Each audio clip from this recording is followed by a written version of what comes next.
بسم اللہ الرحمن الرحیم۔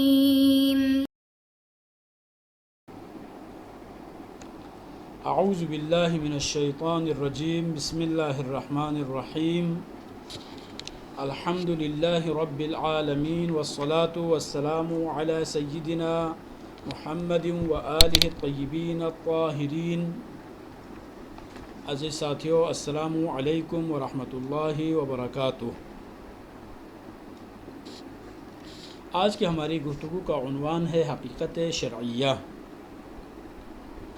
حقیقت شرعیہ کو بیان کرنے سے پہلے مقدمتاً چند مطالب کو آپ کی خدمت میں پیش کرنا چاہوں گا۔ وہ یہ ہے کہ کچھ الفاظ جن کو ہم الفاظ عبادات کہا جاتا ہے، طلوع اسلام کے بعد ان الفاظ سے ہم معانی شرعیہ کو ہی سمجھتے ہیں، اور لغت میں جن معانی کے لیے وہ الفاظ وضع ہوئے تھے ان میں ہم ان الفاظ کو ابھی استعمال نہیں کرتے۔ مثال کے طور پر ہمارے پاس لفظ ہے لفظ صلاۃ، لفظ صوم، لفظ زکوٰۃ، لفظ حج۔ یہ جتنے بھی الفاظ موجود ہیں، ان الفاظ کو واضعین لغت نے کسی اور معانی کے لیے وضع کیے تھے۔ مثال کے طور پر لفظ صلاۃ ہے، لفظ صلاۃ پہلے کس معنی کے لیے وضع ہوا تھا؟ دعا کے لیے، مطلق دعا۔ لیکن ابھی ہم صلاۃ سے مراد نماز لیتے ہیں، جو بعض افعال اور اذکار مخصوصہ پر مشتمل ہے۔ اسی طرح سے مثلا صوم ہے، صوم کا عربی میں اس کا معنی جو لغوی جو معنی ہے وہ امساک، لیکن ابھی ہم روزہ سے تعبیر کرتے ہیں صوم کو، اور صوم کا مطلب ایک مخصوص عمل ہے جو طلوع فجر سے لے کر لیل تک جو ہے مسلمان جو رکھتے ہیں روزہ، جس کو ہم کہتے ہیں روزہ جو رکھتے ہیں، اس عمل کو صوم کہا جاتا ہے، مطلق صرف امساک نہیں ہے۔ اسی طرح سے زکوٰۃ کا لفظی معنی کیا ہے؟ نمو کو کہا جاتا ہے، لیکن ابھی ہم شریعت محمدی میں زکوٰۃ سے مراد مطلق نمو نہیں ہے، بلکہ ایک مخصوص عمل ہے، انفاق ہے، ایک مخصوص شرائط کے ساتھ جو شریعت نے بیان کیا ہے، اس میں سے کچھ حصہ جو نکال کر جو ہم غریبوں کو، جو ان کے مستحقین تک جو پہنچاتے ہیں، اس کو کیا کہا جاتا ہے؟ زکوٰۃ کہا جاتا ہے۔ حج عربی لغت میں قصد کو کہا جاتا تھا، لیکن ابھی ہم حج سے مراد مطلق قصد نہیں لیتے، بلکہ حج سے مراد ایک مقدس عمل ہے جو مسلمان سال میں ایک مرتبہ بیت اللہ پہ جا کر مکہ مکرمہ میں انجام دیتے ہیں۔ بس اس سے یہ معلوم ہوا کہ یہ جو الفاظ ہے پہلے کسی اور معانی کے لیے وضع ہوئے تھے، اب اسلام کے آنے کے بعد یہ کسی اور معانی میں الفاظ استعمال ہونے لگے ہیں۔ تو اب اس میں جاننا ضروری یہ ہے کہ پہلے جن معانی کے لیے واضعین نے وضع کیا تھا اس کو کیا کہا جاتا ہے، اور یہ جو الفاظ ہے معانی شرعیہ میں جو ہم استعمال کر رہے ہیں، اس استعمال کو، اس حقیقت کو کیا کہا جاتا ہے۔ تو آج کے ہماری گفتگو میں ہم چند اصطلاحات کو جاننے کی انشاءاللہ کوشش کریں گے۔ سب سے پہلے حقیقت لغویہ۔ حقیقت لغویہ کا مطلب یہ ہے الفاظ کے اپنے معانی لغویہ میں استعمال کو حقیقت لغویہ کہا جاتا ہے۔ ابھی جو ہم بہت ساری مثالیں آپ کی خدمت میں پیش کر رہے تھے، مثلا لفظ صلاۃ کو اگر ہم مطلق دعا کے لیے استعمال کریں تو اس کو کیا کہیں گے؟ اس کو کہیں گے حقیقت لغویہ، یعنی لغت والوں نے جس معنی کے لیے اس لفظ کو وضع کیا تھا، ہم نے اسی معنی میں اس کو استعمال کیا ہے۔ اب حقیقت شرعیہ کیا چیز ہے؟ تو الفاظ عبادات کا عصر رسالت مآب صلی اللہ علیہ وآلہ وسلم میں معانی شرعیہ کے ساتھ مختص ہونے کو حقیقت شرعیہ کہا جاتا ہے۔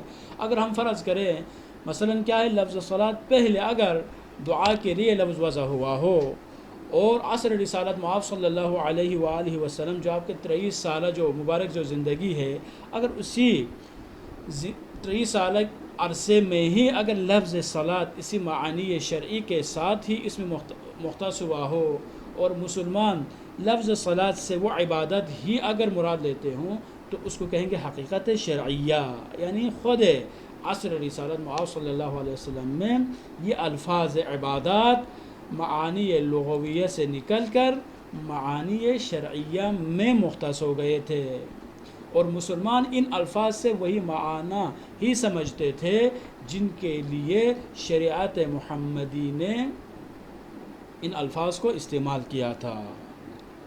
اب ہمارے پاس ایک تیسری اصطلاح بھی ہے، اس کو کہتے ہیں حقیقت متشرعیہ۔ حقیقت متشرعیہ کا مطلب یہ ہے الفاظ عبادات کا بعد از عصر رسالت مآب صلی اللہ علیہ وآلہ وسلم معانی شرعیہ کے ساتھ مختص ہونے کو حقیقت شرعیہ کہا جاتا ہے۔ مثلا امام محمد باقر اور امام جعفر صادق علیہ السلام کے دور میں اگر یہ الفاظ معانی شرعیہ کے ساتھ اس طرح سے مختص ہو جائیں کہ اس میں بغیر قرینے کے یہ الفاظ اگر بولا جائیں اور ان الفاظ سے وہی معانی شرعی کا ہی ارادہ کیا جائے تو اس کو کہتے ہیں حقیقت متشرعیہ، یعنی رسالت مآب صلی اللہ علیہ وآلہ وسلم کے بعد ہم یوں کہیں کہ عصر رسالت میں یہ الفاظ معانی شرعیہ میں استعمال ہوتے تھے، لیکن اس وقت قرینے کے ساتھ استعمال ہوتے تھے، لیکن آپ صلی اللہ علیہ وآلہ وسلم کی رحلت کے بعد مسلمانوں نے ان الفاظ کو ان معانی شرعیہ میں اتنے زیادہ استعمال کیے کہ اس کے بعد پھر قرینے کی ضرورت ہی نہیں رہی، بلکہ وہ ہمیشہ ان الفاظ کو استعمال کرتے ہوئے وہی معانی کا ارادہ کرتے تھے جن کے لیے شریعت نے ان الفاظ کو مختص کیا تھا۔ اب یہ تین حقیقتیں ہمارے سامنے واضح ہو گئی، حقیقت لغویہ، حقیقت شرعیہ اور حقیقت متشرعیہ، اور ان تینوں کو جاننا اس لیے ضروری ہے۔ اب کوئی سوال آپ کر سکتے ہیں کیوں ہم ان چیزوں کے بارے میں بحث کریں، ہمیں کیا فائدہ ہوگا؟ اس کا فائدہ یہی ہے کہ جب آپ کو روایات میں ان الفاظ میں سے کوئی ایک لفظ آپ کو مل جائے اور وہ بھی قرینے کے بغیر ہو تو اس وقت ہم اس سے کیا معنی مراد لے سکتے ہیں؟ کیا ہم اس لفظ کو مثلا مثال کے طور پر اگر حدیث میں آپ کو یہ لفظ مل جائے صلی عند الرؤیا، جب چاند نظر آئیں تو آپ صلاۃ پڑھیں، اب اس صلاۃ سے مراد کیا ہے؟ دعا ہے یا مثلا اس سے مراد صلاۃ سے مراد نماز ہے؟ اگر حقیقت شرعیہ ثابت ہو جاتی ہے، یعنی یہ ہمیں ثابت ہو جائے کہ عصر رسالت مآب صلی اللہ علیہ وآلہ وسلم میں یہ الفاظ معانی شرعیہ کے ساتھ اختصاص پیدا کر چکے تھے، تو پھر ہم یہاں پر صلی عند الرؤیت سے کیا معنی مراد لیں گے؟ ہم یہاں پر کہیں گے کہ صلی عند الرؤیت سے مراد نماز پڑھنا ہے۔ کیوں؟ اس لیے کہ عصر رسالت میں ہی اس معنی میں یہ لفظ مختص ہو چکا تھا۔ لیکن اگر یہ ثابت نہ ہو جائے، اگر حقیقت شرعیہ ثابت نہ ہو، اگر حقیقت شرعیہ ثابت نہ ہو تو پھر ہم ان الفاظ کو جن کے بارے میں ہمیں شک ہو رہا ہے کہ ان الفاظ سے کیا معانی، کون کون سے معانی کا ارادہ کیا ہے، تو اس وقت ضروری ہے کہ ہم ان الفاظ سے وہی معانی لغویہ ہی لے لیں۔ کیوں؟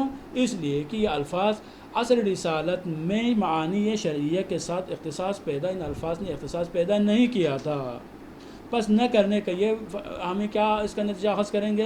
نہ کرنے کا مطلب یہ ہے کہ اگر وہ ان الفاظ سے معانی شرعیہ کا آپ ارادہ کرنا چاہتے ہیں تو وہاں پر قرینہ ہونا ضروری ہے۔ جب کوئی قرینہ نہیں ہے لذا مقصود اور مراد ہے رسول اکرم صلی اللہ علیہ وسلم اور شارع کیا ہے یہاں پر؟ وہی معانی ہے لغویہ ہے، اس ثمرہ یہی ہے۔ لیکن صاحب کتاب فرماتے ہیں نہیں، یہ ثمرہ اتنا اہم ثمرہ نہیں ہے، کیونکہ ہمارے پاس تقریباً جتنے بھی الفاظ جو اس قسم کے موجود ہے اور جہاں جہاں پر یہ الفاظ استعمال ہوئے ہیں وہاں پر قرینہ موجود ہیں، اور ان قرائن کے ہوتے ہوئے ہمیں پھر شک اور پریشانی میں مبتلا ہونے کی ضرورت ہی نہیں ہے۔ ہو سکتا ہے بہت ہی کم ایسے شاذ اور نادر موارد ایسے ملیں جہاں پر یہ شبہ پیدا ہو جائے کہ شارع مقدس کی طرف سے رسول اکرم صلی اللہ علیہ وآلہ وسلم کو جو پیغام ملا ہے، کہ جو حکم دیا گیا ہے، اس سے مراد کیا ہے؟ یہ بہت ہی کم مورد ہے کہ جہاں پر ہمیں ان چیزوں کے بارے میں پتہ نہ ہو، بلکہ اکثر موارد میں قرائن موجود ہے۔ قرائن اگر موجود ہے پھر ہمیں ان چیزوں کے بارے میں زیادہ بحث کرنے کی ضرورت نہیں ہے۔ پس خلاصہ کلام یہ 3 اصطلاحات جاننا بہت ہی ضروری ہے۔ حقیقت لغویہ، لفظ کے معانی لغوی میں استعمال۔ حقیقت شرعیہ، اصل رسالت مآب صلی اللہ علیہ وآلہ وسلم میں الفاظ عبادات کا معانی شرعیہ کے ساتھ مختص ہونا، اور حقیقت متشرعیہ بعد از رحلت رسول اکرم صلی اللہ علیہ وآلہ وسلم معانی لغویہ کے ساتھ اختصاص پیدا کرنا۔ والسلام علیکم ورحمۃ اللہ وبرکاتہ۔